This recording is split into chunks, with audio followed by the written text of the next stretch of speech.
Boss season 8 హౌస్‌లోకి 8 మంది contestants అయితే అడుగుపెట్టడం జరిగింది. అయితే వీళ్ళు అడుగుపెట్టాక హౌస్‌లో ఉన్న వాతావరణం అంతా పూర్తిగా మారిపోవడం అయితే జరిగింది. అయితే బిగ్ బాస్ సీజన్ 8 హౌస్‌లో ఐదో వారం అయితే విజయవంతంగా పూర్తి అయ్యింది. ఇలా ఐదో వారం ఎలిమినేషన్ ఇలా పూర్తి అయ్యిందో లేదో అప్పుడే బిగ్ బాస్ హౌస్‌లో మరో కంటెస్టెంట్‌ని బయటకు పంపేయాలని అప్పుడే నామినేషన్‌కి తెర తీశారు బిగ్ బాస్.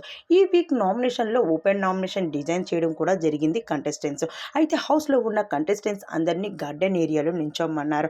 అయితే వరుస క్రమంలో నిల్చున్న వీళ్ళ మెడలో ఒక బోర్డ్ అయితే తగిలించడం జరిగింది. ఆ బోర్డ్‌ని కూడా వీళ్ళ మెడలో నామినేషన్ బోర్డ్ అనే ఒక బోర్డ్ వేయడంతో ఆ వ్యక్తి ఎందుకు తనని నామినేషన్ చేస్తుంది? అలానే దానికి తగ్గ రీజన్ ఏంటి అంటూ హౌస్‌లో ఉన్న కంటెస్టెంట్స్ అందరూ కూడా కంటెస్టెంట్‌ని అయితే నామినేషన్ చేశారో ఆ కంటెస్టెంట్‌కి దానికి తగ్గ రీజన్ చెప్పేశారు.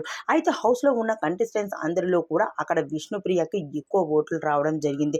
దాని తర్వాత సీతకి రావడం జరిగింది. దాని తర్వాత యష్మినికి రావడం జరిగింది. రోహిణి మాత్రం నేను వైల్డ్ కార్డ్ ఎంట్రీ ద్వారా వస్తాను అనుకోలేదు. కానీ నీ ఆట మొదటి వారంలో చాలా బాగుంది. దాని తర్వాత నీ ఆట అంతా చాలా చెత్తగా తయారయ్యింది. అసలు నువ్వు ఆట ఆడుతున్నావే నాకు అనిపించలేదు. నా పోస్ట్‌లో కూడా ఇన్‌స్టాగ్రామ్ పోస్ట్‌లో కూడా నీవే ఫోటోస్ ఉన్నాయంటూ